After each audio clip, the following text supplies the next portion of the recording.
Good morning, everyone. So, our next topic is centroid of a sector of a circle. Okay, so sector, as you can see in the figure, is a portion which is cut out from the circle. It is different from quarter circle or semicircle, because in quarter circle the included angle will be 90 degree, and in a semicircle the included angle will be 180 degree. And here we need not know, or we don't know what may be the angle that is included here. So we are considering a sector like this, okay, and the angle, included angle, is taken as 2 alpha here and alpha below. This is the x-axis and this is the y-axis. Okay, but for this particular sector we'll be finding the x bar and y bar.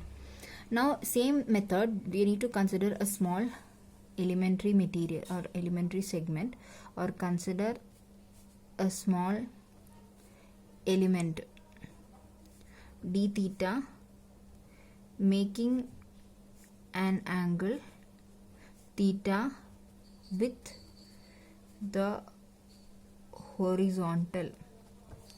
Okay, now again same method, area of the element is half r square d theta, because this arc is having the dimension or value r d theta, and area of the element, considering the element is a triangle, is half r b a base into height. Base is r d theta and height is r. So you got the answer, half r square d theta. This will be the value that is corresponding to sigma a. Now again the same procedure we need to see here. See, I am taking that triangle or that particular element separately. So this I am marking it as O. Suppose this is a centroid. This distance will be 2 by 3 r. Okay, so now I am considering the G here, and this particular will be our y component. So I am forming, and I am marking this as E.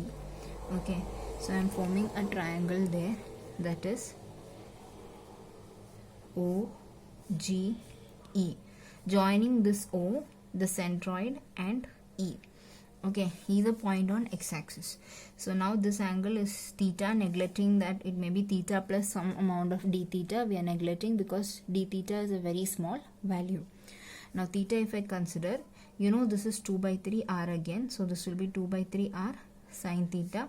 This will be 2 by 3 r cos theta. Okay, now what you need to see here is, here the particular figure, okay, you will only have x bar in this case. Why it is like that is, see, you see the sector is like this, and this particular x-axis is dividing that sector into 2 equal halves. Okay, so when you take the x bar, suppose centroid of this will be here only in the center, so only x bar will be there. Y bar you cannot mark with respect to this, up or down we cannot mark, because here is the coordinate, right, x bar, y bar, and this x-axis is directly passing through the centroid. So y bar in this case will be 0. So only thing we need to find here is x bar. Okay, so x bar will be sigma a x by sigma a. So this horizontal component will be the x component. So now when you do, you can do again integration. Instead of a, you can write half r square d theta into x will be 2 by 3 r cos theta, correct, divided by integral r half r square d theta. Okay, now the integral, the limit of integration, you should be very careful, since the changing angle is unknown. It's not 0 to pi, it's not 0 to pi by 2. What it is we don't know. So instead we are using the angle alpha for the limits, that is minus alpha, because it's going below the quadrant, to plus alpha. Again here minus alpha to plus alpha. Okay, now when you do the integration of this, you take the constant terms outside. Okay, so when you take the constant terms, you get like this.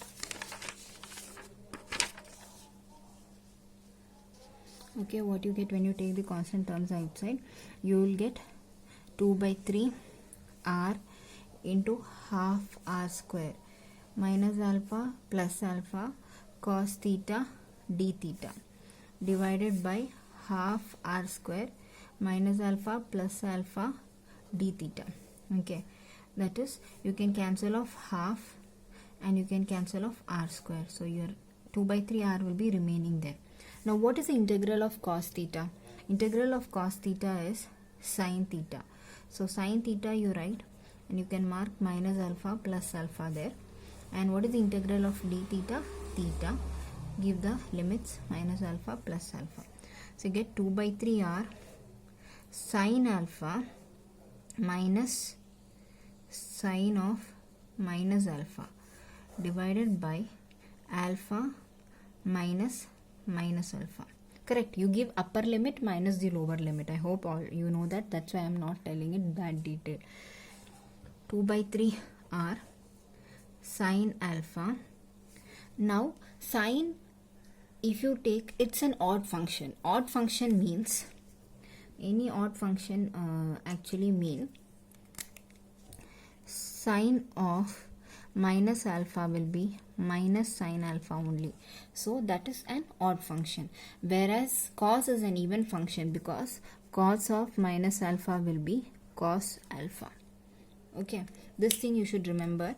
So sin alpha minus of minus sin alpha you'll get, so plus sin alpha divided by alpha plus alpha.